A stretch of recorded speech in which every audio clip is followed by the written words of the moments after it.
صاحب اجازه راکړئ بحث له فاطمي صاحب سره پیل کړم.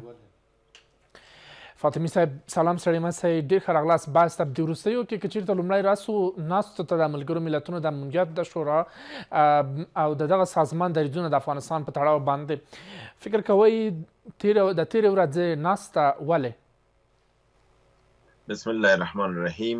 امید جان سلام د تاسو ته، قدرمن ډاکټر صاحب صافي ته، لیدونکو او اوریدونکو ته. څنګه چې تاسو معلومه ده ملګرو ملتونو د افغانستان په اړه باندې په دغه سږ کال د مارچ د میاشتې په یو غونډه کې یو فیصله کړې وه چې دوی به د افغانستان لپاره یو خاص استازی ټاکي او هغه استازی به د افغانستان د شخړې او د دې معضلې لپاره د افغانستان د ټولو جوانبو او د اطرافو سره به خبرې کوي چې هغه مخالفین دي او که موافقین دي. د هغې په نتیجه کې به یو تګلاره به جوړوي چې په هغه به افغانستان لپاره د شخړې د خاتمې او د افغانستان د مسایلو د ختمېدو لپاره به اقدام کوي. دا فیصله بیا په 24 د اپریل باندې دا وشو. فریدون اغلو په حیث نماینده تعیین شو او دغه تېرو 2 میاشتو کې فریدون اغلو د نړۍ په سطح باندې هر هغه مملکت او هغه ځایونه چې د افغانستان سره هلته د مسلې اړیکه وه یا سیاسیونو او مخالفینو او په شمول د افغانستان د راغې لیدنې کتنې وکړې، په نتیجه کې خپل راپور یې جوړ کړ او په 18 د نومبر باندې خپل راپور یې وړاندې کړ.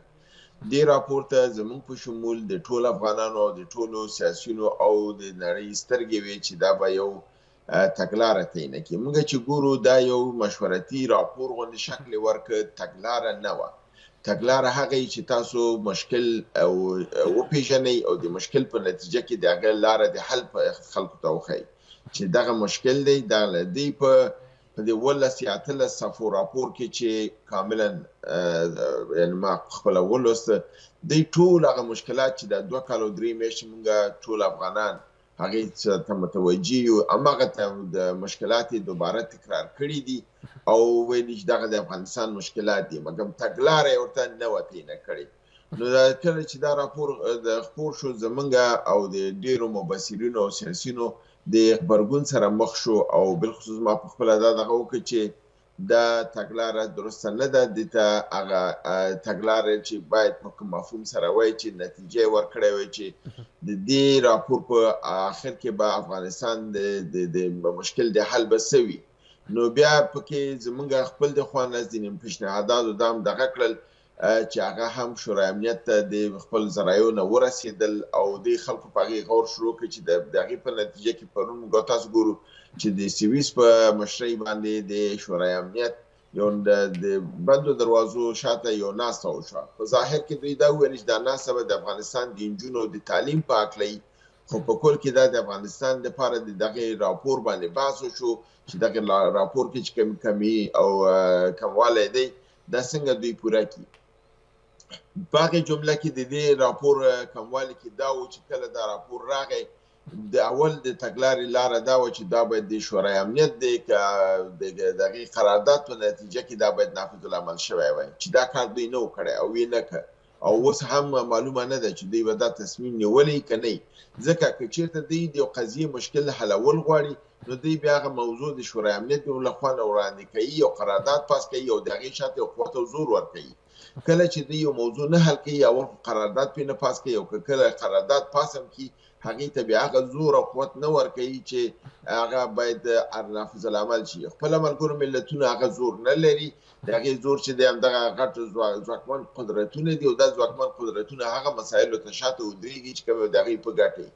دویمه موضوع چې په دې راپور کې یا تګلاره پکې معلومه نه وه هغه دا و چې که چېرته تاسو یو تګلاره جوړوئ هغې ته ضرب الاجل ورکوئ چې دغه میاده پورې دغې وخته پورې دا کار باید وشي تر څو دغه تطبیق شي. دا په دې کې شتون نه لري. درېیمه دا ده چې دې کې غوښتنه د قانون اساسي او د یو لویې جرګې شوې ده. د دغې لویې جرګې لپاره دغه میاد نه دی تعین شوی. دا به څنګه کېږي، کوم ځای کې او دې مشري به د چا په لاس کې، څوک اشتراک کولی شي، څوک به راځي څوک به نه راځي، دا په دې کې نشته دی. نو فلهذا که کله یو لویې جرګه راغوښتل کېږي د دې لپاره باید ضرب الاجل تعیین شي. دا باید فرضاً د ملګرو ملتونو د چتر لاندې وسي او دې کې هغه خلک چې د بهر نه راځي د هغې د ژوند امنیت تامین ورته وشي او بیا د اخیری څلورم ټکی چې د کې نشته دی هغه د چې هغه لوی جرګه چې د کوم اهدافو د پر راځي د هغه اجنډا باید تعیین کړل شي چې دغه لوی جرګه و دغه اهدافو لپاره کار کوي د دې په نتیجه کې د اهداف بلاس راځي او دا په افغانستان کې پلي کېږي که نه پلي کېږي نړۍ منطقه به د هغې مقابل کې څه عکس العمل ښکاره کوي. نو اوس دا پورې دغه معلومه نه ده چې د پرون بندو دروازو شاته دوی کوم تصامیم ونیول او دغه تصامیم به څرنګه وي، خو که پاسه د شورای امنیت کوم غونډه راغوښتل کېږي او هغې کې کوم قانون تصویب کېږي، قرارداد تصویب کېږي او هغې ته عملي جامه اغوستل کېږي، بیا به موږ وایو چې دوی کوم تصامیم نیولي او که فرضاً دغه مسله نه کېږي بیا به ښکاره خبره ده چې کوم تصامیم د بند دروازو شاته دوی نیولي او هغه بې مفهومه او بې معنا او افغانستان به همدغسې منجلاب کې وي، لاره د حل به نه او افغانستان به ځورېږي او دوی به د هغې نه بهره اوچتي او ګاونډیان به د هغې د بابت نه افغانستان کې مداخلې کوي. ښاغلی فاطمي، په دې کې د افغانستان یو شمېر مېرمنو هم ګډون کړی و، ارزښت فکر کوئ څه ده؟ زما په نظر د دې مېرمنو ناس ارزښت په دې نه لري چې دوی د افغانستان د مېرمنو استازیتوب نشي کولی. دا هغه مېرمنې دي چې کم یوې په قاچاقو کې داخله وه، کم یوې په نورو غیر اخلاقي مسایلو کې داخل وو، داسې کسانو چې هغه د پیسو راټولولو لپاره داخل وو، مواد مخدرو کې وو، په قاچاق کې وو. فلهذا داسې ښځې چې هغه افغانستان سره کوم اړیکه نه لري، د افغانستان استازیتوب نه کوي، حتی په جمهوریت په دور کې خپل د افغانستان او د ملت استازیتوب نه دی کړی. که چېرته واقعا ملګرو ملتونو د شورا کې د ښځو د استازیتوب نه دا کې دوی باید د افغانستان د ملت د بطن نه راشي، ښځو سره وګوري او د دې ځینه د افغانستان واقعي نماینده ښځې باید دغه شي چې هغه خپل مشکل او دغه په واقعي توګه باندې هلته وشي ویلی. دا ښځې نه د افغانستان استازیتوب کولی شي، نه هلته د افغانستان مشکل بیانولی شي او نه دی ویلی شي. فلهذا د دې ښځو د دې خلکو هلته ناسته بېهوده بې معنا ده او دوی چې کومې خبرې کوي دوی ټول د خپل مړې خېټې نه خبرې کوي، دوی د ځان نه خبرې کوي، دوی هغه حقایق نشي ویلی. دوی په اسلامي امارت باندې خپل په ټولنه خپل په خاوره باندې تهمتونه وایي، دروغ وایي او په دې رقم سره غواړي باندې د نړۍ اذهان به حساب مغشوش کی او خپل په طرف د پیسې ترلاسه کی او یو څه په حساب جلب توجه کی تر څو ځان مطرح کی. فلهذا داسې استازیتوب د افغانستان د ملت نه دی پکار. مننه کوم سلام غلاست.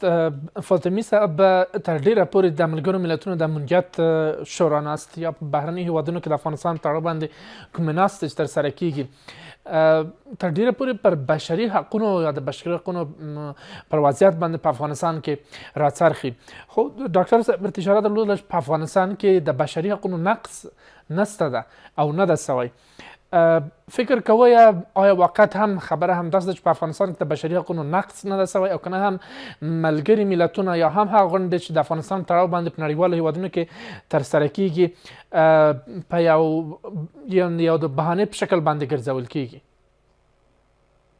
امید جانه ګورئ، اول خو دا خبره چې د موږ تاسو من حیث مسلمان پوهیږو چې شورای امنیت یا ملګرو ملتونو دا د غربیانو د حساب د کفري نړۍ یو جوړ شوی سازمان دی، د هغې د اهدافو لپاره، د هغې د پروګرامونو لپاره، د هغې د هغه پروګرامونه چې اسلامي نړۍ ته او یعنې خپل مخالفین د جوړ کړي د دې سازمان په ذریعه باندې تطبیقوي. د هغه نه زموږ تاسو توقع او ګیله کول دا به یو ډېر غلطه خبره وي. لپاره دی چې د دغه سازمان د ضرر نه سړی بچ اوسي او د فرضاً د غربي نړۍ د ضرر نه هغه شی چې زمونږ په ضرر باید موږ یې ونه کړو، هر هغه شی چې زموږ په ګټه هغې ته باید موږ اقدام وکړو. که دا موږ ووایو چې موږ کاملا هر څه درست دي او ټول ګناه د غربیانو او د کفارو په غاړه واچو، نه، یو څه خطا او ګناه موږ کې هم شته دی. او دا چې په ټول احترام سره چې د ډاکټر صاحب ته د هغې پوهې ته لرم، که دا موږ ووایو چې افغانستان کې ټول بشري حقونه په ځای دي او هېڅ کوم خطا نشته، دا کاملا دا به درسته خبر نه وي. موږ تاسو ګورو چې تعلیم یو بنیادي حق د انسان دی. که ته دغه حق د چا نه اخلې، تا د هغې بشري حقونه او بنیادي حقونه پایمال کړل. که موږ فرضاً دغه حقونه د اول نه وی پایمال کړی، نو موږ به ولې غربي نړۍ ته دا پلمه او بهانه لاس کې ورکړی وه چې هغې موږ ته قراردادونه پاس کړي او زموږ په مقابل کې جلسې وکړي. که موږ فرضاً د ښځو حقوق په هغه رقم ته چې قرآن او سنت ورکړي دي. څنګه ډاکټر صاحب ورته اشاره وکړه چې په دین د اسلام کې دا ټول واضح دي. مګر موږ تاسو خو ګورو چې همدا اوس چې کوم کارونه روان دي دا خو د قرآن سنت سره برابر نه دي کنه. قرآن د علم او د رڼا تعلیم او ترویج کوي. قرآن ته وایي چې زه تا د نور د ظلماتو نه د نور خواته وړم. او موږ ګورو چې موږ د من نور له ظلمات خواته روان شو. موږ د نور خواته ظلم خواته روان یو، تیاری خواته روان شو. تعلیم هم بند کړی دی. په ښځو باندې هغه ښځه باندې ته حجاب دا کولی شي، ته د هغه فرضاً د اسلامي قوانینو په شرایطو کې راوستلی شي، مګر مطلقه بندي کولی، قیدولی، د تعلیم نه دا کولی، د ټولنې نه حذف کولی نه شي. د دې ټولنې لا ينفک جز ده، په دې ټولنه کې اوسېږي، بلکې نه تنها چې دا ټولنه جز ده بلکې ټولنه په هغه باندې جوړېږي. آینده د اولاد او د ملت د هغه په لاس کې ده. که یو مور بې تعلیمه لویېږي، که یو مور د ټولنې نه لرې په انزوا کې لویېږي، هغه به څنګه وشي کولی چې د یو فرضاً لکه ډاکټر صاحب صافي غوندې وړاندې کړي ټولنې ته. د دپاره یو پیاوړې منوره مور په کار ده چې هغه د علم د قرآن او په سنت او د دنیوي په قوانینو او په دغې پوه اوسي، تر څو داسې یو فرزند لوی کړي چې هغه ټولنې ته باعث د خدمت او باعث د کومک وګرځېږي. فلهذا په اسلامي امارت کې د حقوقو پایمالېدل، دغه تعلیم په تا بندېږي، دغه چې فردي حقوق انسان ته نه ورکول کېږي، دغه چې فرضاً دریم کال روان دی، موږ په دې نه پوهېږو زموږ نظام به څه شي. نګران نظام اول ورځ نه راغلی تر ننه روان دی، دا نه بدلیږي. قانون اساسي چې یو حق دی یو خلکو دی چې په هغې باندې خپل ژوند او خپل دا د ټولنې قرارداد دی، خپل په منځ کې یو تړون لري چې په دغې باندې به زه ورته رفتار کوم. صافی صاحب به څنګه رفتار کوي، زه به څنګه رفتار کوم، امید به څنګه رفتار کوي، زما ګاونډی به څنګه رفتار کوي، کوم تخطي کوم خطا کېږي، کوم قانون لاندې به دا اصلاح کېږي. دې ته یو قانون یو مجوز پکار دی، هغه نشته دی.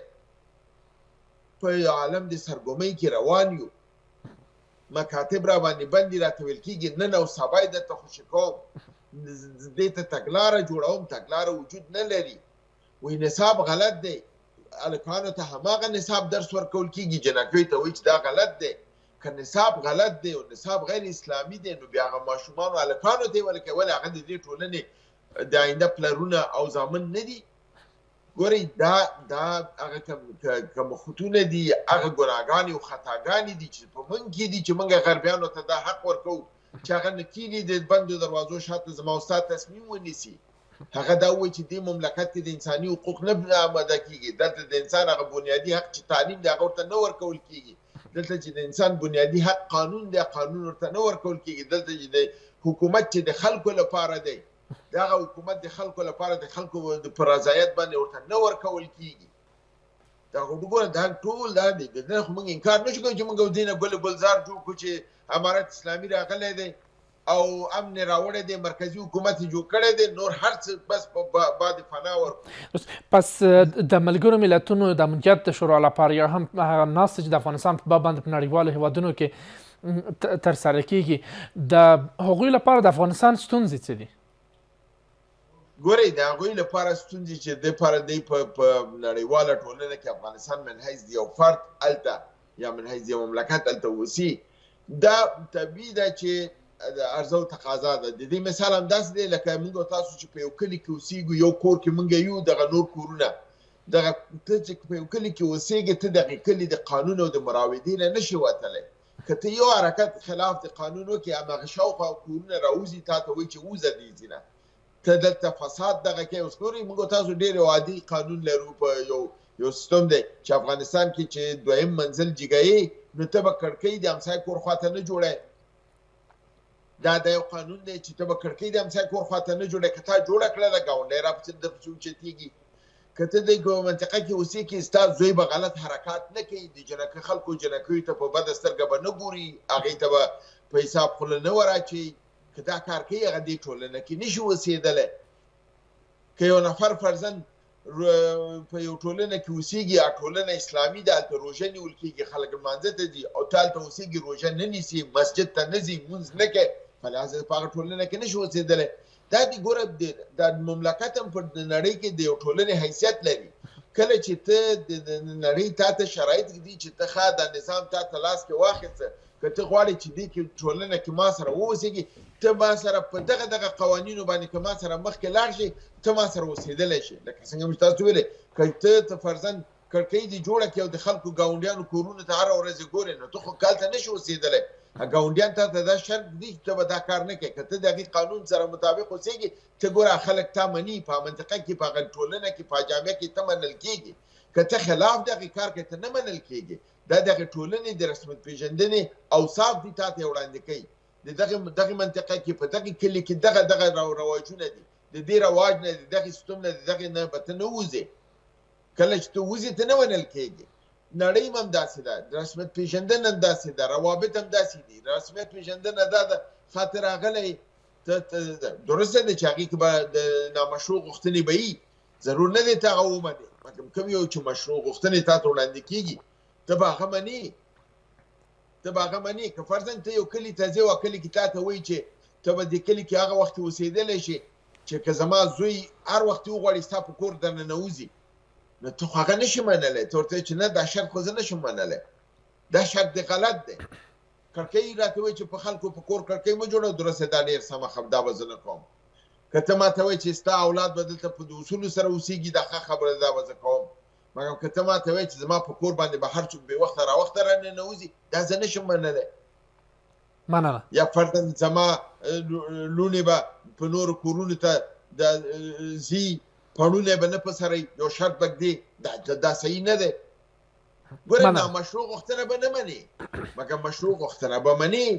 موږ فعلاً ګورو چې اسلامي امارت په 2 کاله او 3 میاشتو کې نه د ملت مشروع غوښتنو ته احترام کړی دی او د نه نړۍ ته. او همدا باعث د دې شوی چې دښمنان هلته دې ته لمن وهي، ځي کله د یو دروازه ټکټکوي، کله د بل دروازه ټکوي، او هغه یې رابلي، هغې ته وایي چې راشه، زه په مصیبت کې یم، ما سره کومک وکړه. او هغه دښمن هم دغې بهانو پلمو ته ناست دی.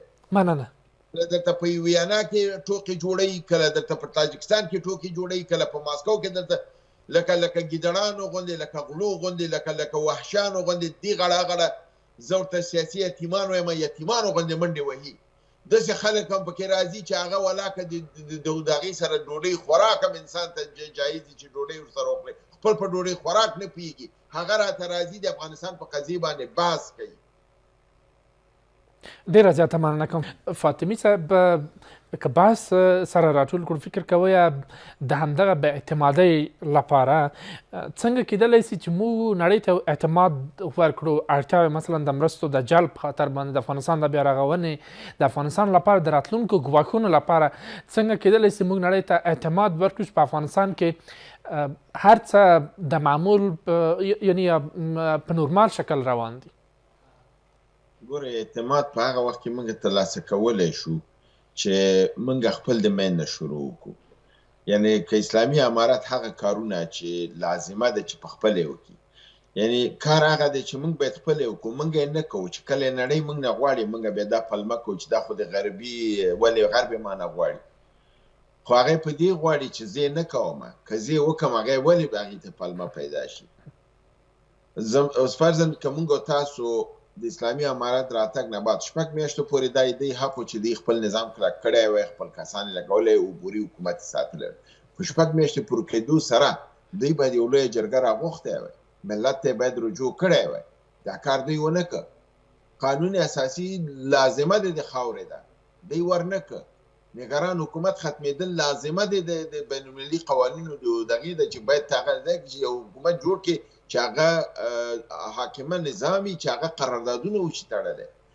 عبوري حکومتونه، نګران حکومتونه د حقوقي لحاظ نه صلاحیت د قراردادونو د تړون نه لري، هغه اعتبار نه لري په داخلي قوانینو کې او په بین المللي قوانینو کې. دا تاسو همدا اوس د پاکستان کې نګران حکومت دی، دا د وکړي که نه کارونه، تر څو چې انتخابات نه شي وي، نه بل نظام نه راغلی. دا حکومت صرف عبوري حکومت دی، دا ډېر صلاحیتونه نه لري. سره دی چې پاکستان په آخر وخت کې ورته قوانین د خپل پارلمان بدل کړل، ځینې صلاحیتونه یې نګران حکومت ته تفویض کړل چې ودغه دی وشي کولی چې که د امنیت د 3 میاشتې نه اوړي دا کار وشي کولی.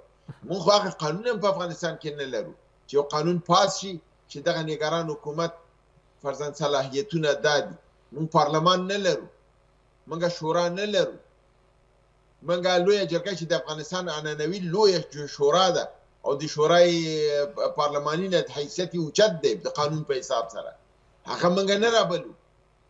د لویې جرګې د رابللو نه یریږو. نو دا یاره د چیش نه ده.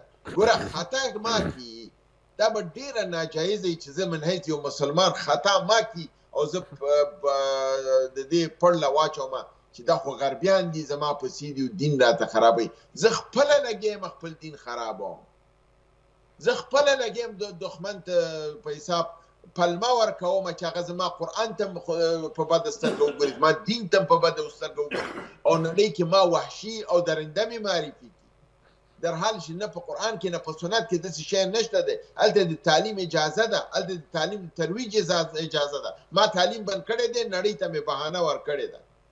و دا زه څنګه ووایم چې دا خو د غربیانو کار دی؟ دا خو زما کار دی، ما کړی دی. مکتب ما بند کړی دی، امریکایانو نه دی بند کړی.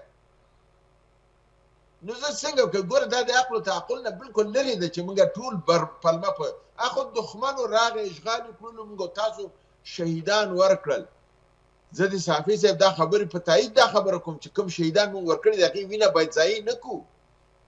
زه دا وایم چې دغه وینه لګیا د ضایع کېږي لپاره موږ دښمنانو ته پلمه ورکړې ده، هغه لګیا د خپل ګروپینګ کوي، ځان درته جوړوي، بیا در باندې یرغل کوي، بیا یرغل کوي او بیا د شهیدانو وینه بې ضایع کېږي. 1.5 میلیون شهیدان دې په تیر جهاد کې ورکړل، 8.5 لکه شهیدان دې په دې جهاد کې ورکړل. دا سره یو ځای که څه کم 3 میلیونه ته دا شهیدانو تعداد دي. معیوبین په څه کم 1 میلیون معیوبین په هغه دور کې وو، څه کم 1 میلیون معیوبین په دې دور کې دي. 1.5 میلیونه مهاجر په هغه دور کې وو، 2.5 میلیونه مهاجر په دې دور کې وو. دا ټول قربانیګانې دي چې دې ملت ورکړي دي. دا هدر کېږي. زموږ ستونی په همدغې وچ شو چې د خدای دپاره نه خپل دین ته بدنامي راوړه، نه د قرآن په خلاف ځه. دغه اوس هغه عمل چې زمونږ دی چې ښوونځي بند کړي دا د قرآن په ضد عمل دی. په لحاظه که چېرته موږ دا باید نورو نه وایو چې امریکایانو راباندې دا کړي، ماسې کړي دي. دغه نظام خو زما لاس کې دی. ښوونځي جوړول بندول درته بله مقرروي بل مقرروي او تا ته قوانین درته وضع کوي او موږ غوندې افغانان چې موږ ګورو ښه چې اسلامي امارت ته خو د 2 کاله چغې ووهلې ستونی د وچ که څوک خبره نه اوري، بیا مجبوري وکړو چې ملګرو ملتونو ته وایي چې قرارداد پرې پاس کړه او راځه پرې تطبیق یې کړه، ځکه دا انسان نه دی، دا خبر نه مني. مننه. دا غیر د زور نه بل خبر باندې نه پوهېږي. که دی په عقل و منطق او په تعقل پوهېده، په نرمه خبرو پوهېده خو وم کړله که نه 2 کاله او 3 میاشتې نرمې خبرې مو کړلې که نه. خو چې دی نه مني مجبورېږي ته بل چا ته مخ اړی چې وروره دا خبر نه مني، دا ملا دی، دا په خبر نه پوهېږي. راشه په دا غوږونه ورته راکاږه چې دا خبر ومني.